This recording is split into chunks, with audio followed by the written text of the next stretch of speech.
Shalom saudara yang dikasihi oleh Tuhan. Pemazmur berkata, biarpun gunung-gunung beranjak dan bukit-bukit bergoyang, tetapi kasih setia Tuhan tidak pernah beranjak daripadaku.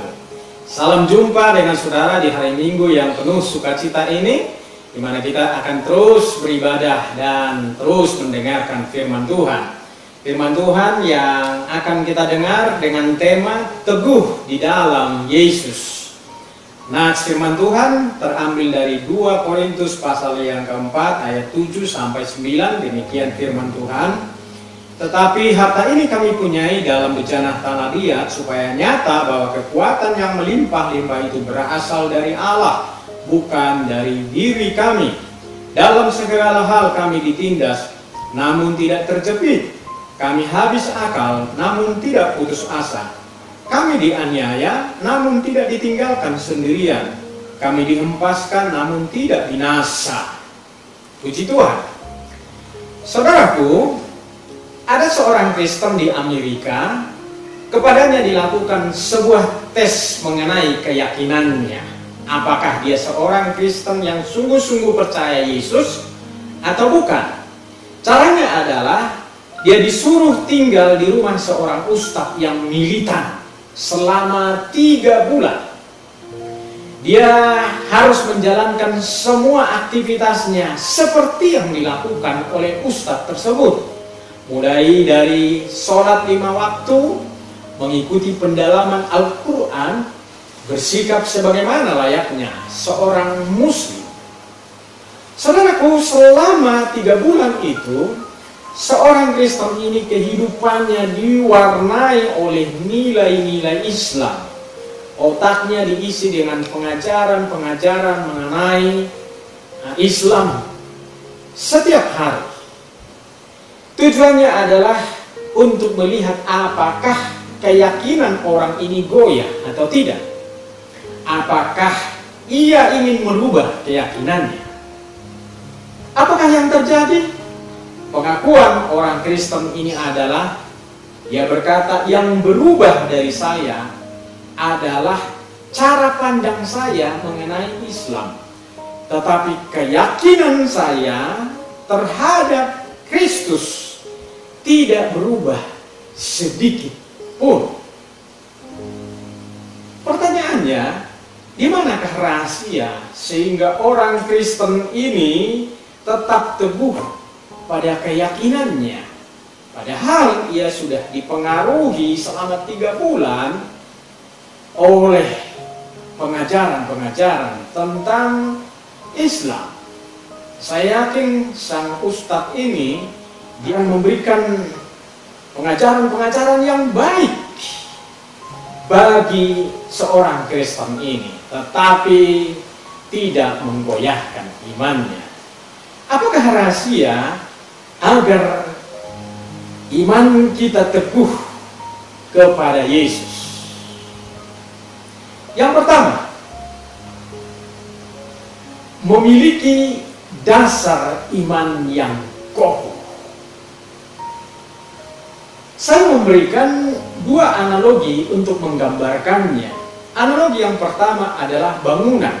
Dalam Matius 7 ayat yang ke-25, kekuatan sebuah bangunan sangat ditentukan oleh pondasi bangunan tersebut. Seorang arsitek sangat paham mengenai hal ini. Semakin tinggi sebuah bangunan, semakin dalam pula pondasinya dibuat. Pondasinya harus dibuat sedemikian kuat untuk menahan bobot dari seluruh bangunan tersebut. Dan bukan hanya itu, tetapi juga untuk menahan terpaan angin badai, bahkan goncangan gempa bumi jika terjadi. Kemudian analogi yang kedua, yaitu bejana tanah liat. Paulus memberikan gambaran bahwa hidup kita ini seperti bejana tanah liat yang tidak punya nilai. Tanah liat itu rapuh dan mudah pecah. Namun yang terjadi, bejana tanah liat ini akan bernilai jika ada satu benda yang berharga ditaruh di dalam bejana itu. Katakanlah misalnya emas. Ketika emas ditaruh di dalam bejana itu, maka bejana itu akan bernilai oleh karena emas yang ada di dalamnya. Saudaraku, hidup kita ini bernilai, bahkan hidup kita ini menjadi kuat oleh karena ada sesuatu yang bernilai di dalam diri kita, dan itu adalah Kristus, dan itu adalah Injil dan kebenaran Allah. Saudaraku, kita ada di dunia ini dan kita kuat hingga sampai hari ini oleh karena ada Kristus yang menopang hidup kita. Saudaraku, kita hidup lebih baik sekarang ini oleh karena ada kebenaran Allah yang terus mengubah hidup kita sehingga kita menjadi manusia yang lebih baik. Saudaraku, Injil kebenaran Allah lah yang membebaskan kita dari dosa dan kutuk. Paulus berkata di dalam Roma 1 ayat yang ke-16, sebab aku mempunyai keyakinan yang kokoh dalam Injil, karena Injil adalah kekuatan Allah. Saudaraku, kalau kita senantiasa mengisi hidup kita dengan harta yang kekal, harta yang bernilai kekal yang datang dari Allah, maka kita akan mengalami kekuatan yang berlimpah-limpah dalam hidup ini. Saudaraku, kekuatan itu untuk apa? Kekuatan untuk menghadapi keadaan sulit yang datang menerpa kehidupan kita. Keadaan yang sulit yang belum pernah kita bayangkan sebelumnya. Saudaraku, pandemi COVID-19 ini kita tidak pernah membayangkan akan seperti sekarang ini. Bahkan keadaan bisa saja lebih sulit dari sekarang ini karena penyebaran virus ini masih terus berlangsung. Belum lagi pemulihannya pasti akan memerlukan waktu yang panjang sekali. Kekuatan untuk apa? Kekuatan untuk menghadapi serangan dunia ini. Sekarang ini kita diperhadapkan dengan realita akan kemajuan teknologi. Di satu sisi, kemajuan teknologi ini untuk memudahkan kita untuk hidup, tetapi juga sekaligus menjadi ancaman bagi iman kita. Kekuatan untuk menghadapi godaan yang menawarkan sesuatu kepada kita. Tidak sedikit orang Kristen yang terbuai dan tergiur dengan godaan, dengan rayuan dunia ini. Tidak sedikit orang Kristen yang menjual keyakinannya karena jabatan, popularitas, karena pasangan hidup. Dan tidak sedikit pula orang Kristen yang mengotori reputasinya sebagai anak Allah karena ingin memperoleh kekayaan, karena ingin mencapai ambisi-ambisi pribadinya. Saudaraku, kalau ada orang-orang Kristen yang tidak mau mengisi hidupnya dengan harta rohani, saudara dipastikan dia akan digoyahkan oleh dunia ini. Itulah sebabnya kita perlu mendapatkan firman Tuhan setiap waktu untuk memberi kita kekuatan di dalam kita menghadapi kehidupan ini. Kita perlu membangun persekutuan dengan Tuhan, baik secara pribadi maupun di dalam ibadah bersama. Ini adalah saat-saat di mana kita mengisi hidup kita agar kita memiliki kekuatan yang prima dari Tuhan.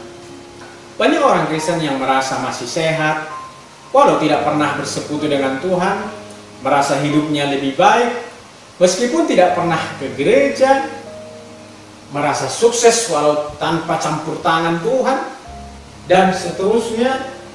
Kalau ada orang Kristen yang memiliki pemahaman yang seperti ini, maka sesungguhnya dia adalah orang yang sombong, orang yang tidak mengenal kasih karunia Allah.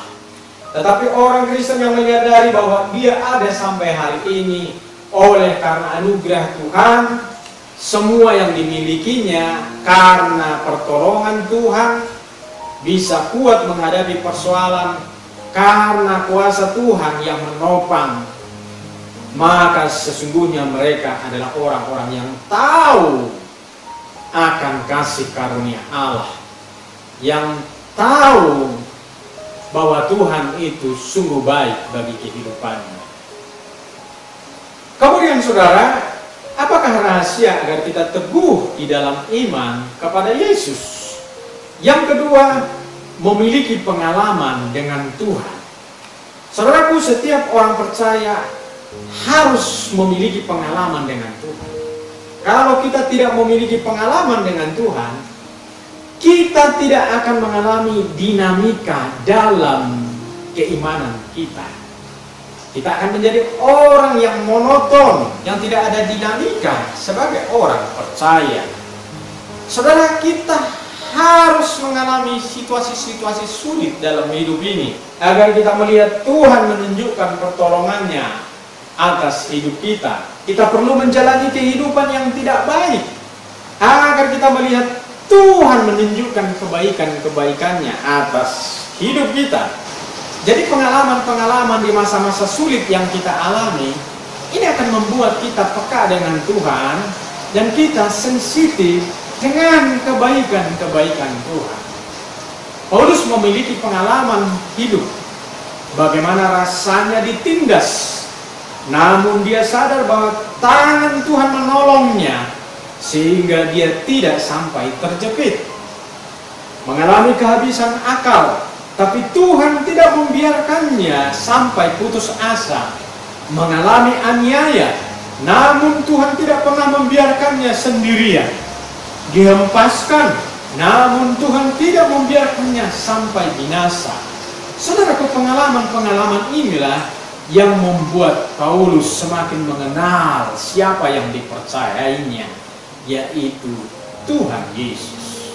Saudaraku, seringkali kita tidak menyadari bahwa sesungguhnya Tuhan akan dan sedang membawa kita ke tingkat iman yang lebih tinggi dengan melewati pengalaman-pengalaman hidup bersama dengan Tuhan di masa-masa sulit itu. Mari kita melihat kisah Ayub di dalam Ayub 42 ayat yang kelima. Ayub berkata, hanya dari kata orang saja aku mendengar tentang engkau, tetapi sekarang mataku memandang engkau. Kapan Ayub melihat Tuhan dengan jelas? Kapan Ayub berjumpa dengan Tuhan? Ketika Ayub mengalami penderitaan yang pahit dalam hidupnya.